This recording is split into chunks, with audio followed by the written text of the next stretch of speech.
My name is Robert Malone. I'm a physician and a scientist, but more importantly, I'm a father and a grandfather.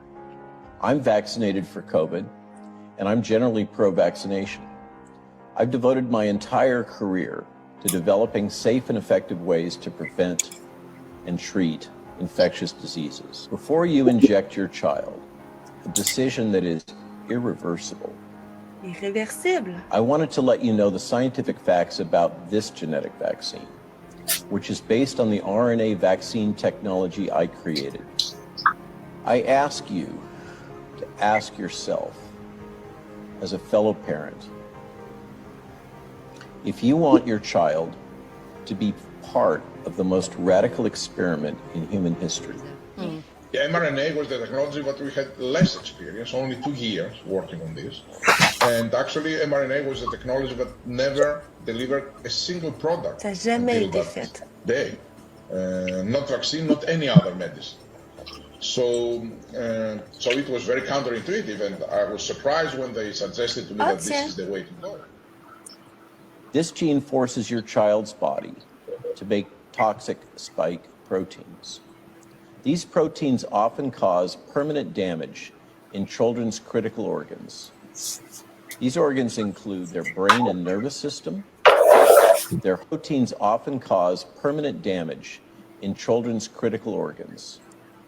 These organs include their brain and nervous system, their heart and blood vessels, including blood clots, their reproductive system, and most importantly, this vaccine can trigger fundamental changes to their immune system.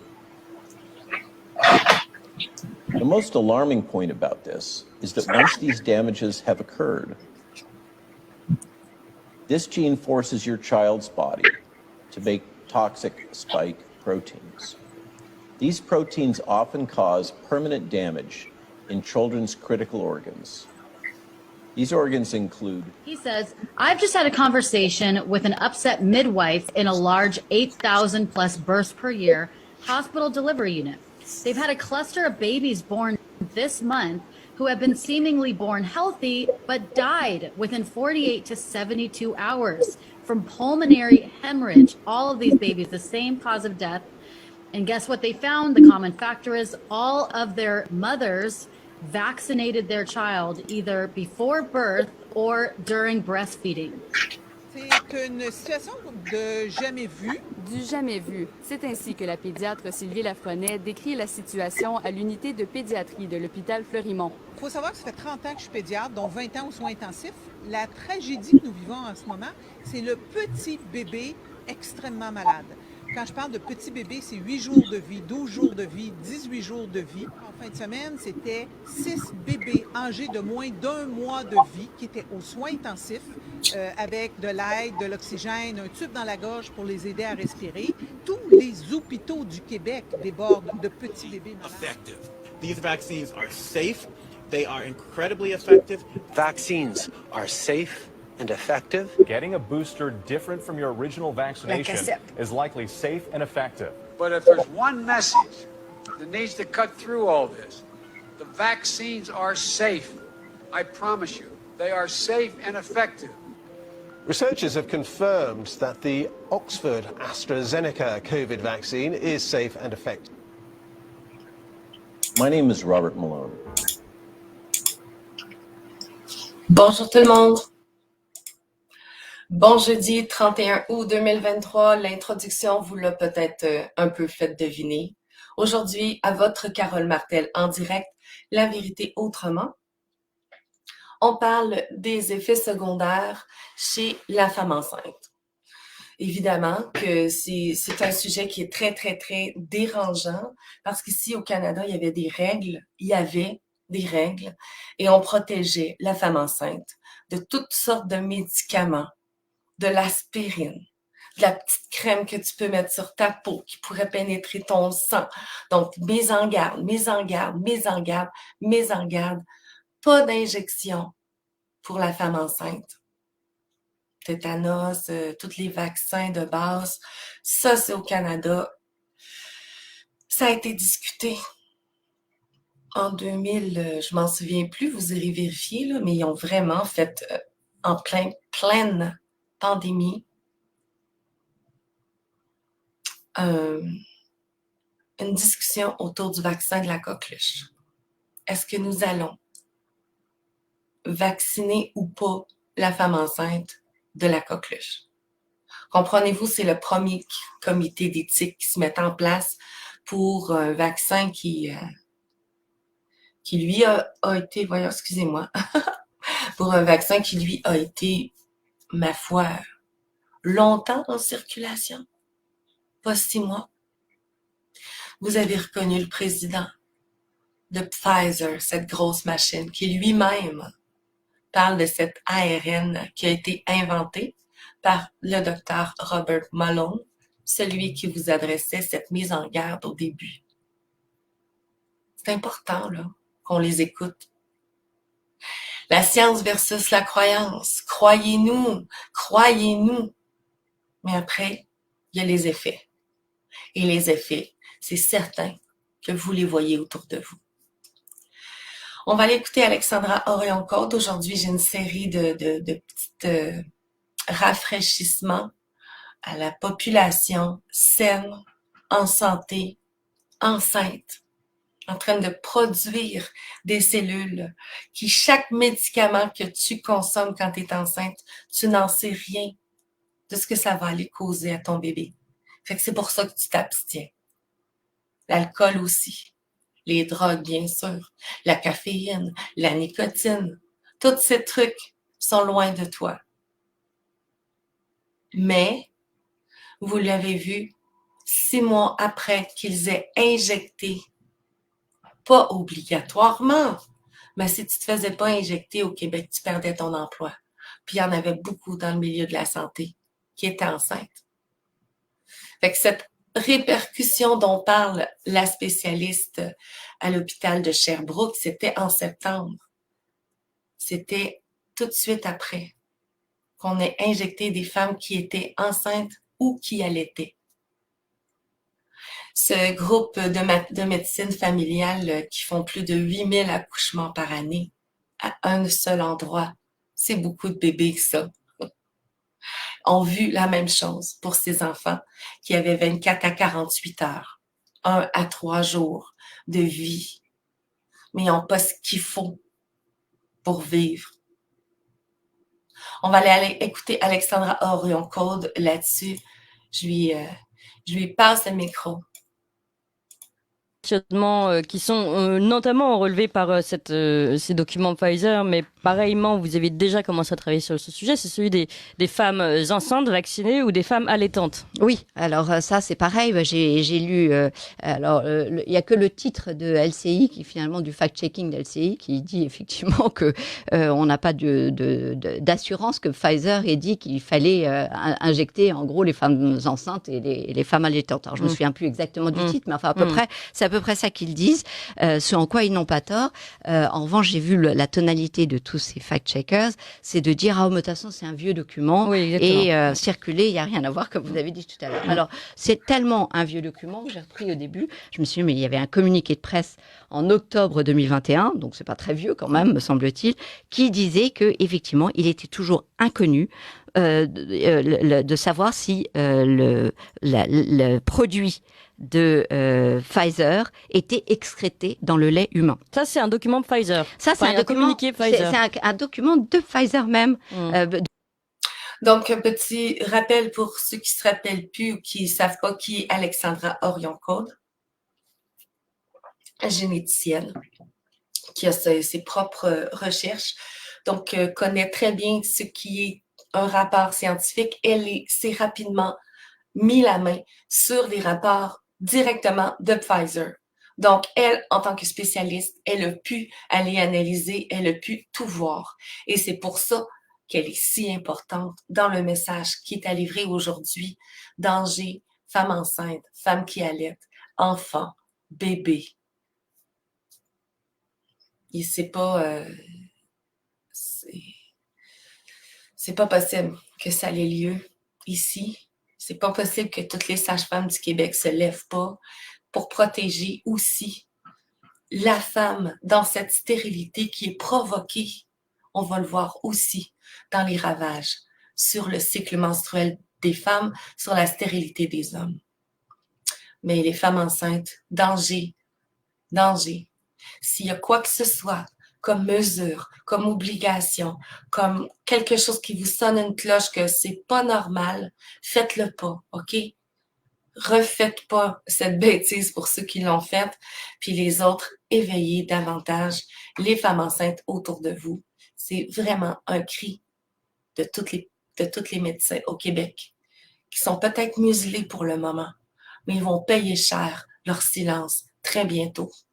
De BioNTech en l'occurrence, d'octobre 2021. Alors, vous pouvez continuer si vous voulez, parce qu'on peut se dire, ah bah oui, mais c'est vieux. Octobre 2021, c'est vieux. Bah, très bien. Alors, j'ai pris février 2022. En février 2022, un plan de management du risque est présenté par Pfizer et de la même façon, donc à nouveau, il nous dit, bah, dans les informations manquantes, il y a l'usage lors de la grossesse et lors de l'allaitement de la femme, en disant que le profil de sécurité n'a pas été caractérisé en entier parce que il y a un manque de données. Et donc, d'ailleurs, ils disent que l'information est mise dans le produit en disant on alerte sur le fait qu'on ne sait pas. Et tant et si bien qu'il précise que ce sont des études en cours et j'ai vérifié qu'effectivement nous avons bien un essai clinique qui a été commencé par Pfizer en février 2021, donc bien tardivement. C'est bien. Je crois que M. Véran avait... En février 2021, ici au Québec, avant même que Pfizer ait fait les tests pour les femmes enceintes, ici, les femmes enceintes étaient injectées.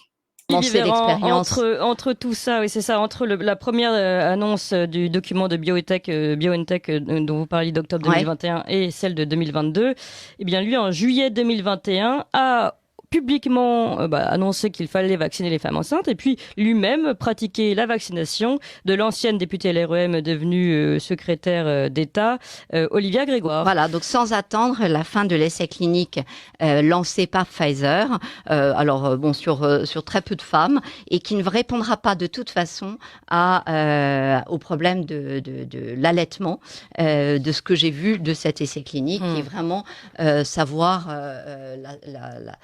la sûreté, la tolérabilité et l'immunogénicité de ces vaccins chez des femmes enceintes en bonne santé au-dessus de 18 ans. Surtout quand ils n'en savent rien. On les voit dans les effets indésirables cités du document Pfizer. Le décès néonatal fait partie de ces effets. Le décès néonatal fait partie des nombreux effets secondaires de cette injection de femmes enceintes. Dans l'étude, il y en a eu énormément. Alexandra Orion-Côde a fait une vidéo. Des 2500 femmes, il y a eu 1700 décès de néonatalité. Devinez pourquoi ils n'ont pas publié cette étude-là. Et la censure autour de Alexandra lorsqu'elle a sorti les chiffres a été grande, immense, internationale. Moi-même, ici au Québec, en ayant fait une vidéo, ça a pris 1 heure et ma vidéo était retirée parce qu'elle a parlé, Alexandra Orion-Côde, de cette étude Pfizer chez les femmes enceintes qui a des chiffres catastrophiques d'un effet secondaire qu'ils ont appelé le décès néonatal. C'est très grave. Ça fait partie, et ça, je vais revenir sur, vous avez parlé des VARS, qui sont donc ces bases de données qui sont plus faciles, je trouve, en tout cas, j'ai pris plus l'habitude de les questionner. Et il y en a il y en avait un qui m'avait vraiment horrifié en mars 2020, où à la 2e dose du vaccin qui avait été injecté le 17 mars chez une femme allaitante. Le bébé, le lendemain, un bébé de 5 mois, a une éruption cutanée. Et ça, j'ai pu voir par la suite qu'il y a beaucoup d'éruptions cutanées, donc des manifestations par la peau, qu'il y a un problème chez ces petits-enfants qui sont allaités par des mamans qui viennent de recevoir une dose. Puis des pleurs incessants pendant 24 heures, un refus de manger.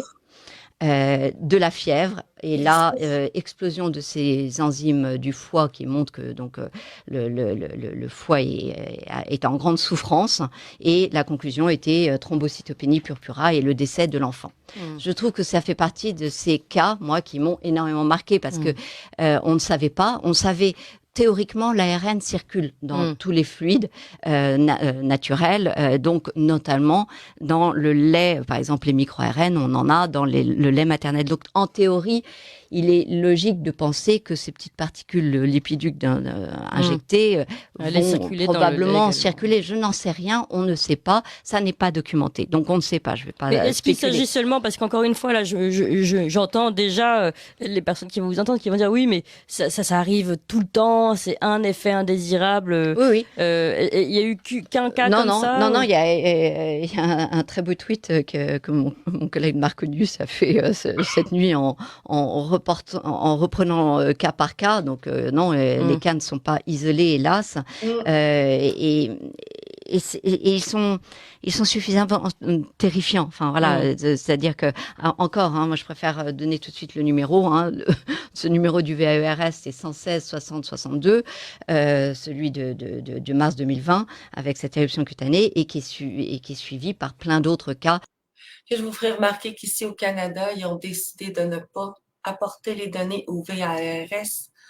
Donc nous, c'est silence radio sur ces nombreux effets indésirables, graves, permanents, irréversibles, voire morbides de ces injections au Canada.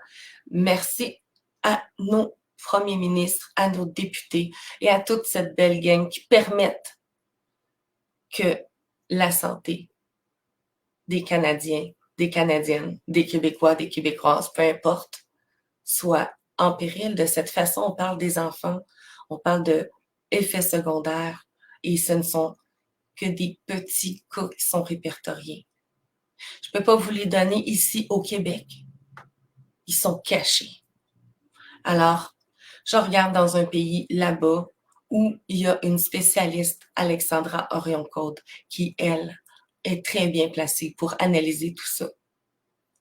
Donc, elle est en train de parler de ces mamans qui ont été inoculées pendant leur grossesse et aussi de ces mamans qui viennent de recevoir une injection. Le bébé qui est allaité aura une réaction dans les 24 heures.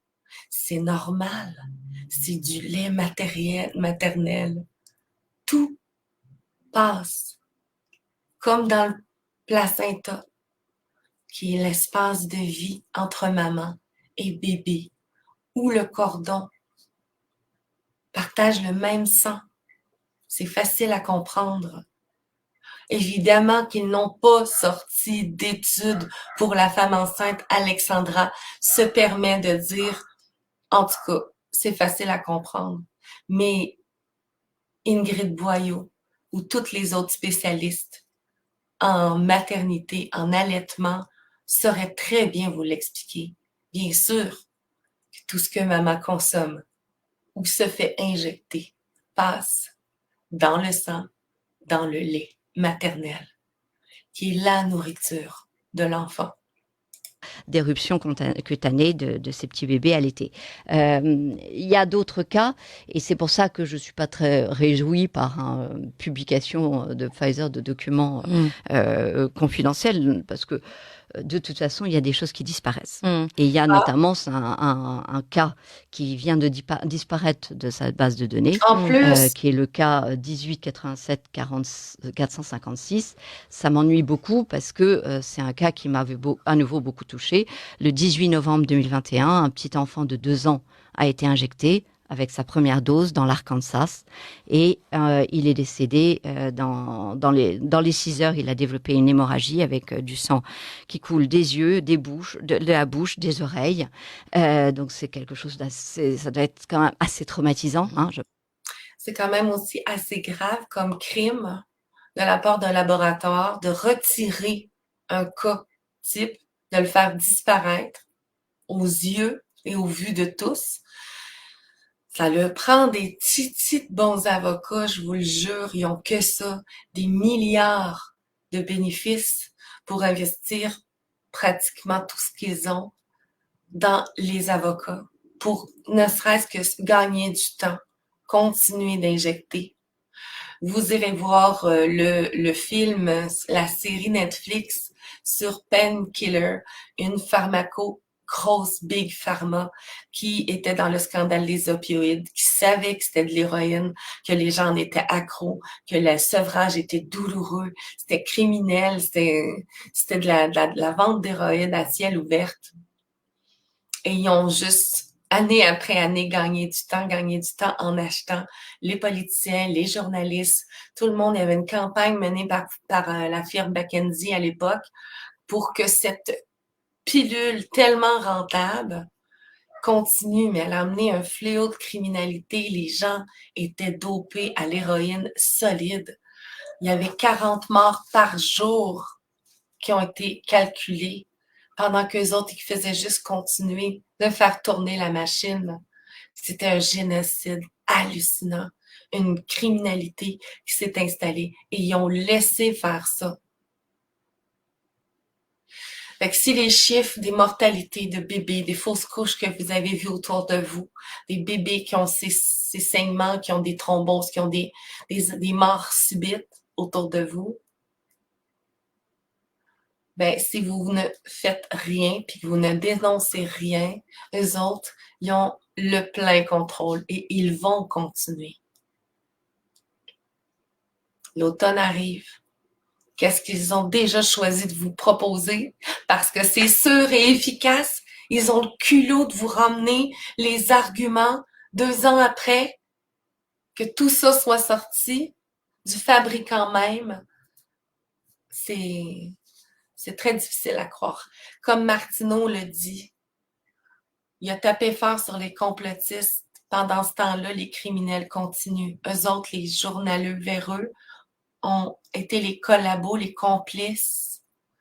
La 4e arme, l'arme destructrice, puis ont préféré nous dénigrer, descendre, dire des mauvaises informations et mentir, plutôt de s'occuper des vérités, de ces petites mamans qui n'ont pas pu mettre à terme leur bébé, de ces drames humains, quand tu vois ton bébé de 5 jours décédé. Aucune compassion, aucune souciance de la popularité. Stop, un moratoire. Ça fait des mois qu'on le demande. Aucun débat scientifique n'a été apporté ici, au Québec. Aucun. Aucune explication. On laisse les bébés mourir. On laisse les jeunes hommes en pleine santé développer toutes sortes de maladies cardiaques. On extermine la population en génocide lent, peu invasif, mais ça marche. Je pense. Et finalement, cet enfant est décédé. Comment vous pouvez expliquer cette disparition? On ne l'explique pas. Du coup, il y a des collègues qui sont en train de questionner en disant mais où est passé ce cas que nous avons tous vu? Il ne peut pas disparaître comme cela. Est-ce qu'on peut avoir entre-temps compris que c'était pas lié forcément à la vaccination et donc les avoir enlevés de la base de données? Non, ça serait intéressant, mais ça n'est pas le cas puisqu'effectivement, à partir du moment où ils sont rapportés, il reste dans la base de données et ça sera l'analyse dans la suite qui décidera. Donc il n'y a aucune raison que ça disparaisse. Donc, à partir du moment... En plus, c'est tellement difficile que les cas soient mis sur la liste en tant que tels. Les dénonciations, les médecins, c'est ça, il y a place à plainte. Vous avez raison. Je continue sur les propos d'Alexandra. Je pense qu'ils pourront avoir des enfants À cette question, je suis désolée de répondre. En plus de peut-être plus mettre au monde des enfants, on touche au système reproducteur des jeunes adultes, veut pas. Alors, il y a aussi de ce côté-là, vous le savez, les cycles menstruels complètement perturbés. Alors, on va du côté de la reproduction humaine. Que sur le plan de la science, sur la totalité des observations que nous avons tout lieu de nous inquiéter. Pourquoi? Bien parce que on a fait des autopsies sur 12 personnes qui avaient eu le Covid. On a regardé leurs testicules et on a vu qu'il y avait un remaniement tissulaire très important avec des infiltrats et qui expliquerait le fait que par ailleurs, on a vu qu'il y avait beaucoup moins de sperme dans de spermatozoïdes dans le sperme. Donc ça voudrait dire que potentiellement on a un problème. Alors est-ce qu'il y avait du virus qu'on a retrouvé? Non, il n'y avait pas de virus. Ça devient plus embêtant parce que ça veut dire qu'il y a plus maintenant que deux hypothèses, ou c'est la spike qui induisait cette cascade, ou c'est les effets du Covid par ailleurs, comme par exemple la fièvre ou autre, qui a induit ces phénomènes. Vous comprenez les questions? Donc oui, je pense qu'il est légitime de se poser des questions d'urgence sur la possibilité que ces injections altèrent la fertilité de nos garçons. Qu'en est-il pour nos filles? Désolé, il y a souvent des troubles menstruels. Au point quand même que le NIH a décidé de faire une étude clinique conséquente sur ces troubles menstruels. C'est embêtant. Alors en France, on n'en parle même pas. Hein. Quand on va sur l'ANSM, on voit ou mesvaccins.net, on parle de troubles cutanéo-muqueux.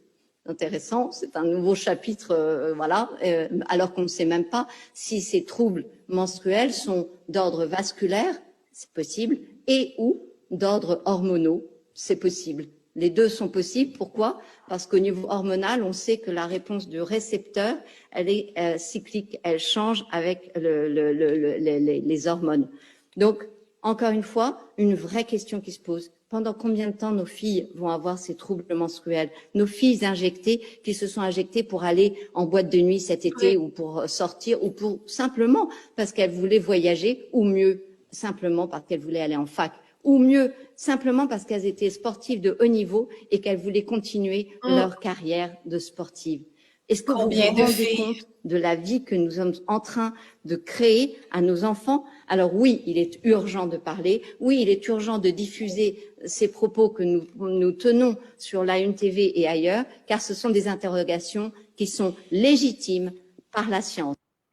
Eh bien, on ne sait pas. C'est hyper intéressant aussi parce que elle ne nomme pas forcément que c'est l'injection, mais elle dit il y a place à s'interroger.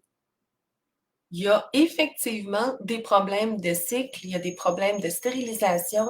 C'est sûr qu'on pourrait tout porter vers qu'est-ce qui est arrivé de nouveau dans la vie de ces jeunes personnes-là.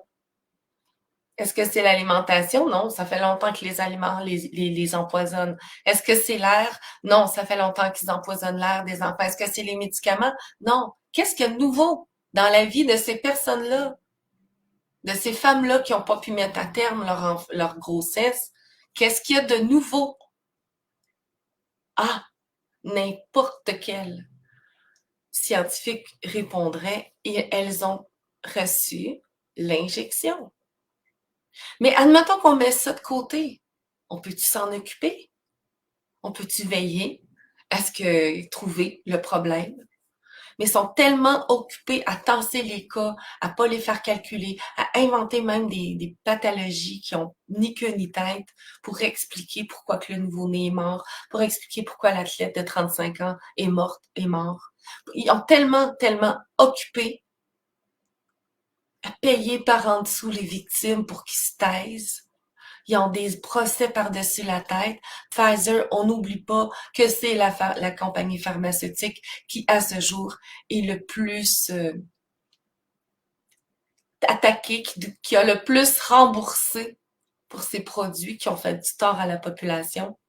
Faut pas oublier non plus que c'est Pfizer qui produit les bloqueurs d'hormones pour ses enfants.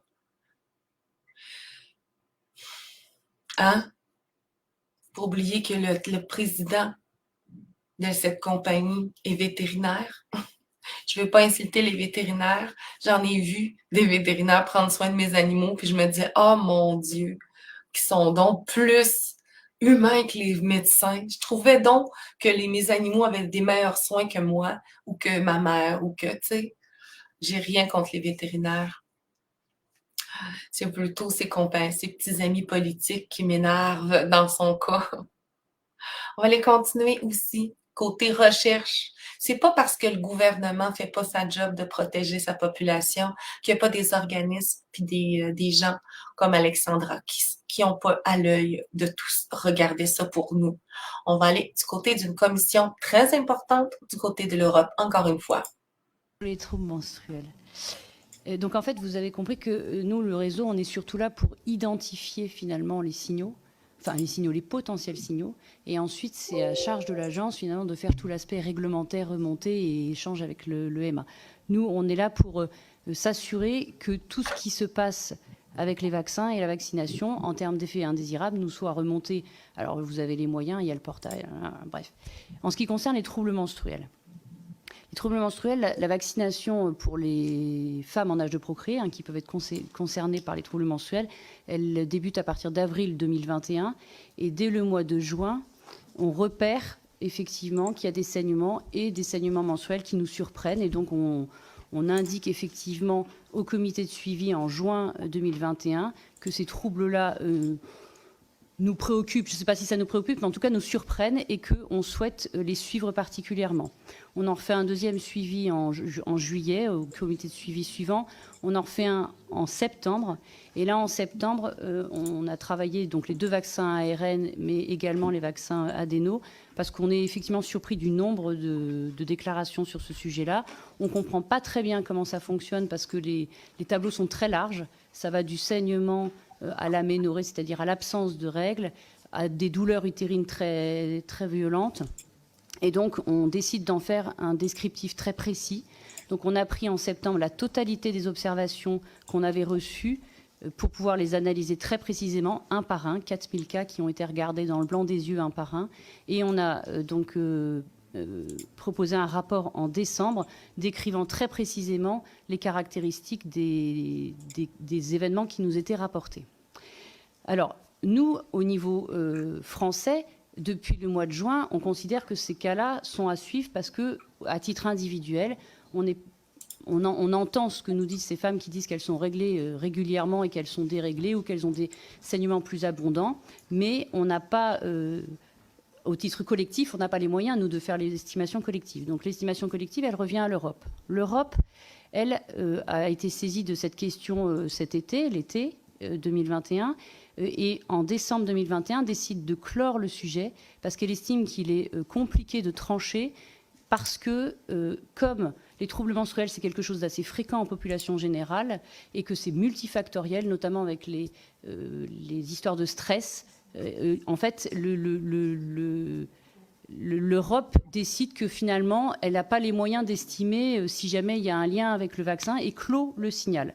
Non, professeur, quand vous dites l'Europe, il s'agit de qui, quelle institution exactement? Ah oui, alors l'Europe, c'est l'institution. Voilà, je laisserai Madame Ratignier compléter. Mais donc l'Europe, c'est la commission de pharmacovigilance européenne qui se réunit tous les mois et qui discute tous les signaux au niveau européen, qui décide, après avoir expertisé le signal, que le signal, il le clôt. Alors quand il le ferme, ça ne veut pas dire qu'ils arrêtent de le suivre, ça veut juste dire qu'ils ont apporté une première réponse qui est une réponse de on n'a pas trouvé de signal ou en tout cas on ne pense pas qu'il y ait de lien.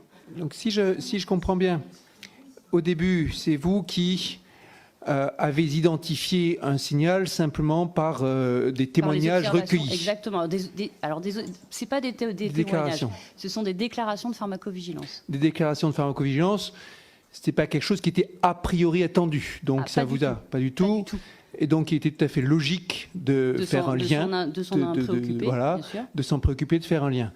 Et puis ensuite, donc, quand vous faites le signalement et que la question se pose au niveau de l'institution, de la commission de pharmacovigilance européenne, qui, elle, a pour mission d'évaluer les choses, de façon collective au niveau européen, elle décide de clore l'instruction pour absence de preuves, voilà. essentiellement. Enfin, en tout cas, pour l'absence d'éléments qui leur fait penser qu'il peut y avoir un lien avec la vaccination.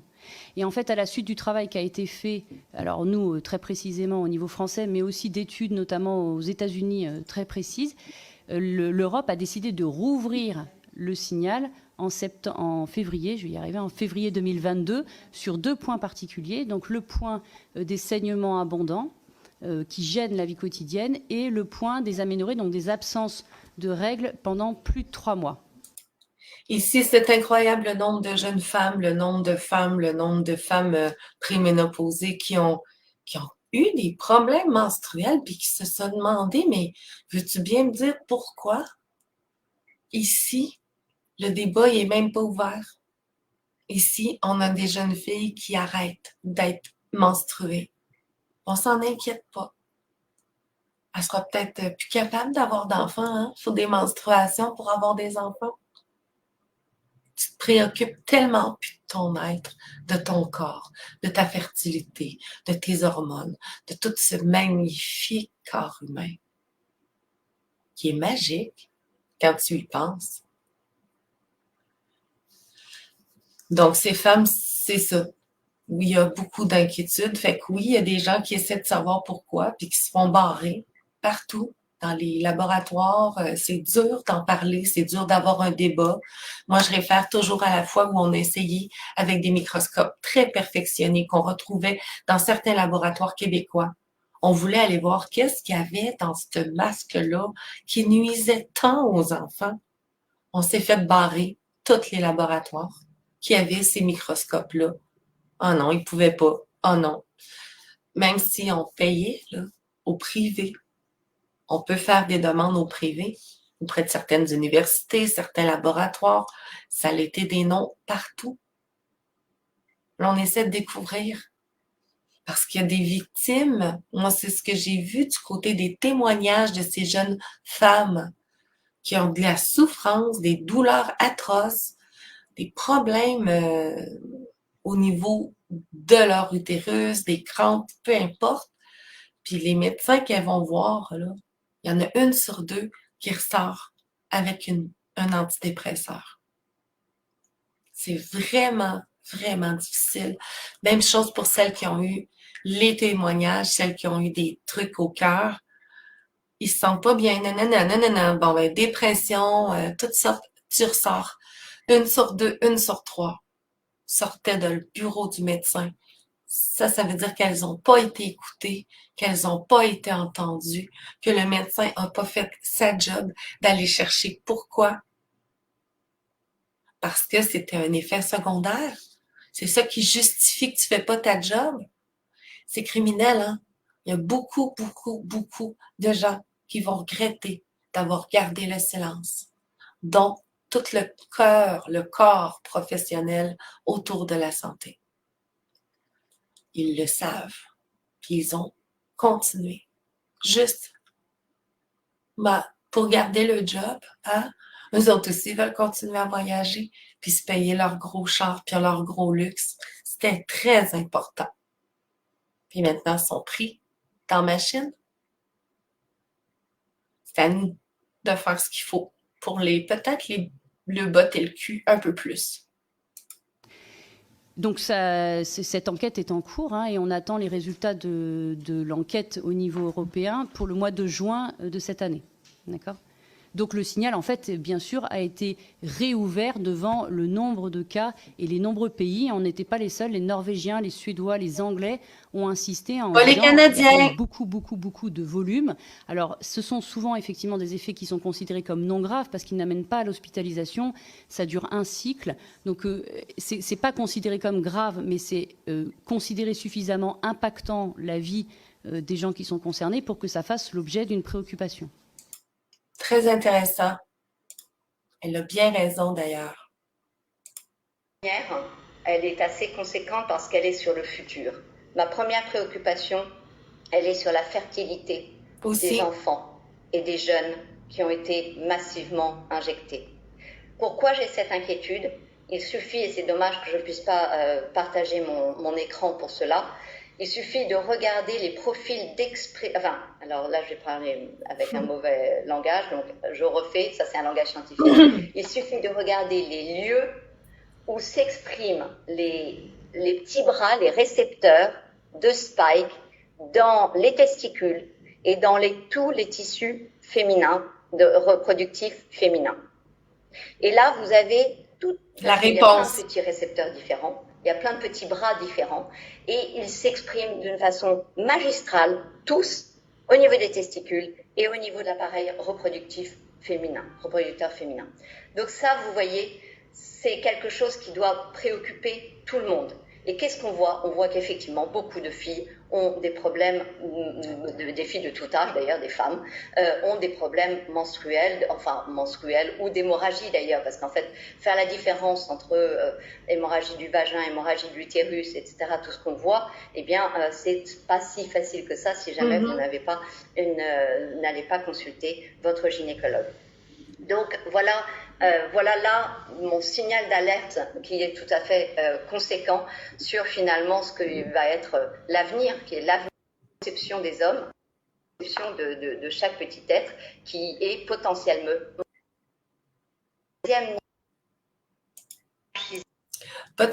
dangereux, hein? On est capable de le comprendre. D'un côté, Pfizer touche le système reproducteur des êtres sains. Puis de l'autre côté, Pfizer touche le système reproducteur des enfants sains. Parce qu'une fois qu'ils sont injectés d'autobloqueurs, qui subissent des chirurgies irréparables, ben, ils restent doublement stérilisés. Hein?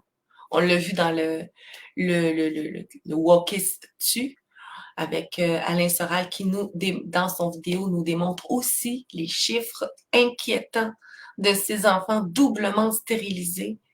Donc, cette pharmaceutique pousse sur le wokisme, qui pousse sur l'agenda, qui pousse sur le LGBTQ+, pour vendre tous ces bloqueurs d'hormones. Au final, c'est la même gang des hosties de beaux chiens sales.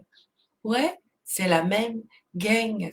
C'est pour ça que c'est si important de réagir rapidement. Parlant de réagir puis de prendre action, je vais vous laisser parce que justement, je prends action en cours moi-même pour démontrer l'inconstitutionnalité. En fait, c'est pas du tout selon les normes qu'une loi doit répondre. Et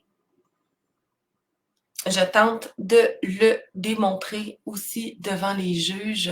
Et puis, j'ai mes procédures, mes actions. J'en ai aussi ma belle petite cohorte, cette communauté de parents enchantés qui ont choisi ou qui choisiront de travailler cette rentrée scolaire avec moi pour se sentir outillés, forts et prêts à vivre une rentrée scolaire autrement. Donc, j'ai beaucoup de choses, mais il y a aussi une plainte en déontologie. Et pour les journalistes qui se sont permis d'être aussi dégueulasses avec moi, mais aussi avec une bonne partie de la population, il ne faut pas les laisser faire. Il faut entamer des procédures. Si vous êtes victime, on peut faire un collectif. Il y en a plusieurs qui ont passé au BAT. Moi, je parle le mien, en tout cas. Ensuite, l'autre plainte en déontologie médicale. J'ai à faire ça. Mais là, ce que je cherche, c'est mon dernier vidéo que j'ai fait tout à l'heure, sorti tout à l'heure. Je me souviens pas dans quel fichier je l'ai laissé. J'y avais donné un beau petit nom en plus. Fait que voilà. Je vais le trouver, là. Ben, voyons donc. Je m'en souviens plus. Je viens de le voir. OK, je vais le mettre autrement. Je vais le mettre en partage d'écran. Donc, c'est cette lettre au au Collège des médecins, hein? Donc une communauté de médecins, de scientifiques, ont écrit une lettre aux députés. Tiens, je vais vous la partager de cette façon autrement pour que vous puissiez en prendre connaissance. Ce sont des actions qu'on peut faire ensemble, seul ou ensemble, à 2, à 4, à 12, à 132 000, 1 600 000 par an, enfants même. Il peut y en avoir du monde qui dénonce. Il peut y en avoir en Titi, du monde qui dit « ça suffit, vous avez touché à la santé et à l'intégrité de mon enfant qui était soit dans mon ventre ou sous ma responsabilité quand je l'allaitais. Vous m'avez pas fait part des dangers parce que les tests ont jamais été sortis. C'est pas parce qu'ils n'ont pas sorti que les dangers, eux, n'ont pas existé. » Alors, si vous avez des mamans autour de vous, des futures mamans, avec bienveillance, offrez-leur un minimum d'informations, posez-leur des questions. Est-ce que tu es au courant? Est-ce que tu sais ce que ça aurait pu produire dans ton corps? Puis, elles ne le savent même pas. J'ai côtoyé près de 20 ans des salles de profs. À tous les mois, il y en avait une qui était enceinte. Je leur demandais leur cycle menstruel, la dernière fois qu'elles avaient ovulé. Elles en ont aucune idée. Ça fait des années qu'elles sont pluguées sur le Moderna. Ah, une autre belle compagnie. Moderna, elle produit un stérilet extrêmement dangereux pour la santé des femmes, qui injecte le stérilet de l'intérieur, placé dans l'utérus, et dégage des hormones qui rendent la femme stérile, mais qui aussi n'est presque plus menstruée. Fait que ça fait même plus partie du langage. Fait que celle qui était enceinte, c'était tout qu'un discours. Je l'entendais. Cette déconnexion à ce qui est normal, le corps, la merveilleuse magie de la nature. Donc, j'étais en train d'essayer de faire le partage d'écran que je fais immédiatement, qui est cet appel important lancé. Hop, partage d'écran avant. Pause. Pause. Ça vous laisse le temps d'aller partager vous aussi de votre côté. Merci à ceux qui laissent des commentaires. Vous avez trouvé ça aidant. Hein? Merci pour vos pouces. Vous avez trouvé ça plus qu'utile pour des mamans que vous connaissez. Merci pour vos partages. Ne serait-ce qu'une maman, hein? Ça serait déjà un très beau moment d'avoir pu épargner la vie. En fait, le drame de vivre le deuil ou le drame d'accompagner un enfant handicapé, hein? Si on peut épargner ça à notre prochain, c'est sûr qu'il faut le faire. Merci de m'avoir écouté, partagé, liké et merci de laisser vos commentaires parce que vous avez sûrement des petites familles, des petites mamans autour de vous qui avaient vécu ces effets. Il faut les accueillir, il faut les accompagner, puis il faut surtout les amener à dénoncer ces femmes qui ont plus de cycle, ces hommes et tous les problèmes qui s'en suivent. Au nom de la nation, hein, protégeons. À bientôt tout le monde. Je vous laisse sur la conférence sur la lettre envoyée au Collège des médecins. Vous pourrez la terminer au moment que vous en aurez envie. Mais l'information est là. Bonne fin de journée. À bientôt.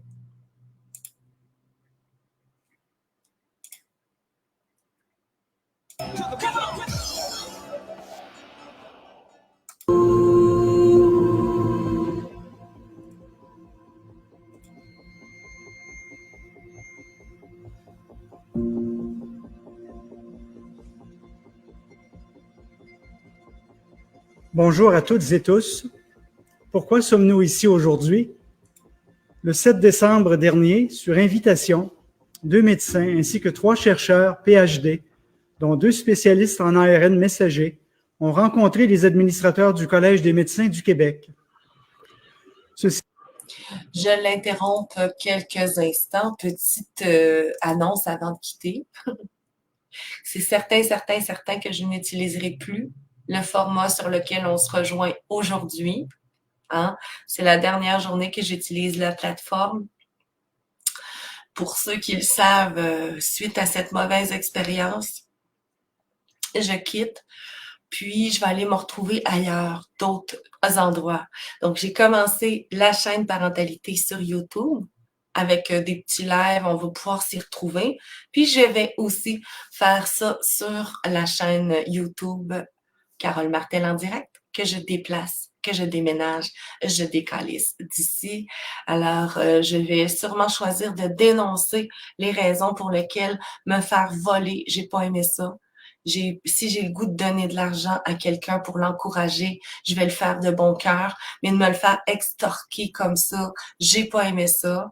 J'ai pas aimé le manque de reconnaissance d'avoir aidé une amie, d'avoir pu lui faire épargner de l'argent, que ça se retourne contre moi. J'ai pas aimé ça. Puis que la personne s'en lave les mains. Elle est correcte avec ça. Hein? De voler. Carole Martel. Qui fait pas juste des petits lives d'envie, là. Ça, c'est un petit passe-temps que je mets à côté. Hein? Fait que cette personne-là m'a volé puis est en train de ramasser de l'argent. Fait que c'est pas vrai que je vais me taire. Moi, le monde qui vole puis qui ramasse de l'argent de l'autre bord en promettant, oh, la solution. Je les aime pas, je les porte pas dans mon cœur, vous le savez, je les dénonce. Fait que c'est certain que je veux pas atteindre, je veux pas, mais tu sais, c'est comme, à un moment donné, faut appeler un chat. Une personne qui profite, c'est une personne qui profite. Donc, les profiteurs, hein, je vais, c'est sûr, les dénoncer. J'ai déjà commencé, j'ai quelques vidéos de dénonciation de vos usurpateurs, de vos usurpeurs, de vos voleurs, de vos leaders, de vos putaclics que vous aimez encourager. Fait que moi, le monde qui me vole de beaucoup d'argent, c'est certain que je vous encouragerai pas à les encourager. Un voleur, s'il est capable de me voler, est capable de voler chacun d'entre vous. C'est très important pour moi. Vous le savez, on va trouver des façons, puis ça va être pour et je brouillais. J'ai quand même une dette de 440 $, fait chier, que je pu mettre dans mes procédures, que j'aurais pu mettre dans les partages pour les familles, de prendre cet argent-là, de l'acheter en stock d'école, puis de le donner aux familles qui n'ont pas d'argent. Mais non, elle a choisi de me voler de 445 $. C'est un choix. Elle a choisi. C'est grave. Je trouve ça plate. Fait que je vais aller digérer ça, me retrouver une autre façon de vous rejoindre. C'est juste ça que je voulais vous dire en finissant. J'ai beaucoup de monde qui me supporte, des alliés. Dominique Jasmin, Claude Gélina, ils ont des sortes de plateformes qui m'intéressent. Fait que probablement que je vais aller me construire un petit nid en n'ayant plus confiance en personne, parce que là, c'est un bris de confiance grave, avec une personne que j'ai accepté d'aider en étant certaine qu'il n'y aurait pas de problème. Hein? J'ai pas fait de contrat non plus. Pauvre tâche que je suis. Ben oui, ça s'appelle de l'apprentissage. Faut croire. Il était temps que j'arrête de faire confiance en n'importe qui, comme je l'ai fait tout au long des dernières années, à me faire voler des idées, à me faire voler des possibilités de réussir. Moi, comme je l'ai dit, ça a l'air que j'avais pas compris. Fait que c'est par moi-même, pour moi-même, que je vais me construire un petit nid. Puis merci à ceux qui vont continuer de suivre, ceux qui vont choisir de contribuer. Ouais, parce que vous le demandez, puis c'est clair que vous pouvez aider à toutes ces belles causes qui avancent et qui ont besoin d'être aussi. Mais ça, là-dessus, je vous propose d'aller nous retrouver sur d'autres plateformes, OK? on s'en reparle de tout ça. Mais je voulais pas vous laisser puis que vous vous mettiez à pu retrouver mes formats. Ils vont probablement se glisser du côté YouTube et ensuite sur d'autres plateformes, dont peut-être même un petit X. On le sait pas. À suivre tout ça. Alors, je vous dis un deuxième au revoir. Merci pour vos partages, puis vos beaux pouces, vos commentaires, puis votre amour. Hein? Puis faites pas à l'autre ce que vous aimeriez pas vous faire faire. Me semble que c'est un principe assez de base. Salut les adultes, les autres, les Toukis, les Mongols. Je vais vous mettre dans mes prières. Allez faire ce que vous avez à faire, les parents. Vous avez Joël qui vous a lancé un appel si vous êtes un parent victime. Faites des remontées, faites des groupes, des parents qui s'organisent. Il y en a tout plein. OK? Sortez de l'ombre, dénoncez sans crainte et dites pour protéger, ne serait-ce qu'une vie, ne serait-ce qu'une famille, ne serait-ce qu'un petit être à naître. Salut tout le monde, bravo à toutes les courageux, courageuses, je vous salue et on se dit, on lâche rien, gang. Bye bye. Ceci faisait suite à 2 lettres précédentes où nous avions formulé nos doutes et nos craintes quant aux conséquences d'une vaccination génique sur la santé des enfants et des femmes enceintes au Québec. Pourquoi s'adresser au Collège des médecins du Québec? Collège signifie, selon le dictionnaire, une réunion de personnes ayant la même fonction, la même dignité. En l'occurrence, on parle ici de médecins. L'institution du collège appartient donc aux médecins qui ont prêté le serment d'Hippocrate et elle appartient aussi à la population du Québec qui doit être protégée par cette institution qui est à son service. Le Collège des médecins du Québec, contrairement à d'autres instances politiques qui ont géré la pandémie COVID-19, est une institution qui est ou devrait être totalement indépendante. Plusieurs articles du Code de déontologie des médecins garantissent cette indépendance. Il nous est donc apparu que le Collège était le dernier rempart de protection, particulièrement en ce qui concerne les enfants et les femmes enceintes, devant un produit génique méconnu et non testé au préalable chez les animaux. Cette lettre qui vous sera lue est donc adressée aux administrateurs de notre ordre professionnel. Elle demande que soit respecté à la fois le Code de déontologie des médecins du Québec et le serment d'Hippocrate. Ce dernier serment se résume par la formule consacrée « primum non nocere », premièrement, ne pas nuire, ou dit autrement, le principe de précaution. Monsieur le Président du Collège des médecins, nous tenons à vous remercier de nous avoir reçus 5 d'entre nous, médecins, scientifiques et chercheurs, le 7 décembre dernier pour discuter de la gestion de la crise sanitaire COVID-19. Nous remercions également les docteurs Isabelle Tardy, adjointe à la direction, Marie-Josée Dupuis du syndic et Dr André Luyet, directeur général, pour leur écoute particulièrement attentive et professionnelle. Bien que d'entrée de jeu, vous ayez exclu la participation éventuelle de nos experts ou d'un membre de notre groupe à la formation d'un comité de réflexion, vous nous avez tout de même permis de nous exprimer sur la vaccination expérimentale des enfants et femmes enceintes du Québec. Nous notons également que vous n'avez formulé aucune opposition aux interprétations proposées lors de nos communications écrites et verbales. Vous êtes évidemment toujours invités à le faire. Entre-temps, nous croyons autorisés à poursuivre notre réflexion sur ces mêmes bases puisqu'elles sont supportées par la science. Vous nous avez souligné, Dr Godreau, que le Collège des médecins du Québec n'est pas une société savante. Mais peut-il pour autant se situer en marge de la science? Sa conduite doit-elle s'inspirer des firmes de commercialisation ou doit-elle s'inspirer des analyses scientifiques les plus rigoureuses et indépendantes qui soient?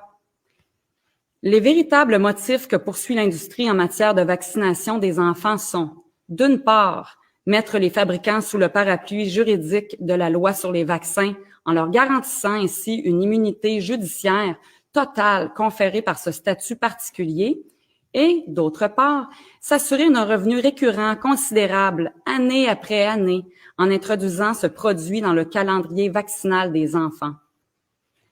Dans ce plan d'affaires purement mercantile, comme on peut s'y attendre d'une société à but lucratif, en aucun cas l'intérêt de l'enfant n'est pris en compte. Le Collège des médecins prendra-t-il le relais? Le Collège des médecins n'est-il pas l'ultime rempart pour garantir le bien-être et la sécurité de nos enfants?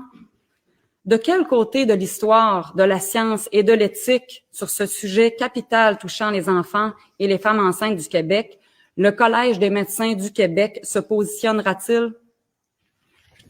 Chaque jour, des enfants au Québec sont injectés par un vaccin génique à ARN messager. Ce vaccin génique leur est administré sans que les parents ne soient informés de façon complète et intelligible des dangers et risques de ces produits, sans qu'on leur dise clairement qu'il s'agit là d'un produit expérimental qui n'a pas été testé chez les animaux de façon adéquate, sans que les parents ne sachent que ce produit peut affaiblir de façon durable le système immunitaire de leur enfant, sans qu'on leur dise qu'il s'agit d'un produit complètement différent des vaccins traditionnels qu'ils connaissent, sans qu'on souligne qu'environ 70 à 90% des enfants n'en ont pas besoin, ayant déjà acquis une immunité naturelle, laquelle immunité surpasse en qualité et en durée l'immunité lacunaire conférée par le produit qui leur est offert, sans qu'on leur explique que ce produit n'a été l'objet d'aucune étude concernant leur toxicité, sans qu'on les informe que cette substance inflammatoire a le potentiel d'entraîner des dommages durables à certains organes du corps humain. L'utilisation de la thalidomide et du diéthylstilbestrol, le DES, durant la grossesse dans les années 60, avait eu pour conséquence des malformations fétales et des cancers gynécologiques des décennies après l'administration de ces produits. Lors de notre rencontre, vous n'avez pas démenti le parallèle tout à fait opportun qu'il convient de faire entre ces produits et les vaccins géniques qui ont cours. Le Collège des médecins du Québec, qui a 150 ans d'histoire, se souvient-il de ce drame iatrogénique dont les victimes sont encore identifiables aujourd'hui? Le Collège prendrait-il le risque d'assister en spectateur à la répétition d'un drame similaire? Le Collège des médecins du Québec a-t-il été entraîné dans le sillage d'une campagne de promotion de ce produit expérimental? Si c'est le cas, aurait-il, ce faisant, suspendu ou occulté des pans entiers de son propre code de déontologie, dont le droit des citoyens à un consentement libre et éclairé? Rendant ainsi les parents et femmes enceintes du Québec inaptes à prendre une décision lourde de conséquences au nom de leur enfant bien vivant ou à naître. La compagnie Pfizer, dans le feuillet explicatif de son vaccin génique, dit ce qui suit. Il n'y a aucune donnée qui permette d'établir la sécurité de ce vaccin chez les femmes enceintes. Pourquoi alors imposer au Québec ce produit aux femmes enceintes en les gardant ignorantes de sa véritable nature? Ces substances sont injectées à nos enfants et à nos femmes enceintes par un processus irréversible, c'est-à-dire par des injections qui franchissent les barrières naturelles de protection du corps humain. Elles ont été présentées à la population comme étant des vaccins comme les autres, comme des produits sûrs et efficaces, ce qui constitue, à notre avis, une désinformation de haut niveau. On proclame haut et fort le principe déontologique de choix libre et éclairé, sans menace ni contrainte. Qui osera encore prétendre que ce principe a été respecté alors qu'on a constitué une loterie pour les enfants vaccinés, qu'on a ostracisé dans les écoles les enfants non vaccinés, qu'on a interdit à des enfants non vaccinés l'accès au sport et qu'on est allé jusqu'à menacer de refuser l'assistance médicale à des femmes enceintes non vaccinées. Les parents n'ont pas été informés des dangers de ces produits à court, moyen et long terme. Pourtant, les autorités de santé savent ou auraient dû savoir depuis longtemps que ces produits ont causé une foule d'effets secondaires, ce que tous les systèmes de détection du monde ont démontré. En février 2021, Pfizer avait colligé 1291 effets indésirables différents de son produit. Ces produits ont causé plus de morts, plus de morbidité que tous les véritables vaccins combinés en 30 ans d'utilisation. Ces violations de nombreux principes du Code de déontologie des médecins sont si flagrants et sont vectrices de conséquences si pernicieuses et judiciables pour nos enfants et nos femmes enceintes qu'elles imposent une action urgente. Une simple réflexion théorique n'est pas de mise. Ces violations imposent plutôt des recommandations urgentes de la part du Collège des médecins du Québec à la santé publique du Québec et au gouvernement pour déclarer un moratoire immédiat sur la vaccination des enfants et des femmes enceintes, provisoirement à l'obtention des résultats de travaux de comités d'experts indépendants, à l'instar que la proposition qui vous a été faite. Il est nécessaire de préciser ici qu'en concordance avec le Code de déontologie des médecins, il ne doit y avoir ni conflit d'intérêt, ni même apparence de conflit d'intérêt. Par conséquent, les experts qui entretiennent des liens étroits avec l'industrie pharmaceutique devront être exclus d'emblée de tout comité indépendant statuant sur ces injections géniques. Les articles 7, 63 et 64 du Code de déontologie des médecins sont on ne peut plus explicites à ce sujet. La population a droit à une information libre et éclairée. Doit-on le rappeler? Après beaucoup de retard et sous pression, le CDC, Center for Disease Control, a finalement dévoilé en juillet 2022 les alertes de sécurité concernant les effets indésirables rapportés dans le système américain de rapport des effets secondaires, VAERS, Vaccine Adverse Events Reporting System. Un signal d'alerte est un signal qui est associé, selon toute probabilité, à l'administration du vaccin génique. Parmi ces signaux d'alerte, on note 65 signaux pour les enfants de 5 à 11 ans et 92 signaux pour ceux de 12 à 17 ans. Le déni face à de telles informations n'est plus possible. Les slogans publicitaires, tous plus rassurants les uns que les autres, vaccins comme les autres, vaccins sûrs et efficaces, myocardite rare et bénigne, immunité vaccinale meilleure que l'immunité naturelle, etc., affirmés en boucle, ne pourront nous soustraire à nos responsabilités face à la justice. Les médecins, les administrateurs, les influenceurs, ainsi que les autorités de santé du Québec sont soumis au Code pénal et doivent tous prendre conscience de leurs responsabilités légales, immédiates et futures. C'est pourquoi nous vous implorons une fois encore, Dr Maureen Gaudreault, de recommander la suspension immédiate de la vaccination COVID-19 des enfants et des femmes enceintes au Québec, ne serait-ce que par respect du principe de précaution. The effects of the experimental gene vaccination on adults are relevant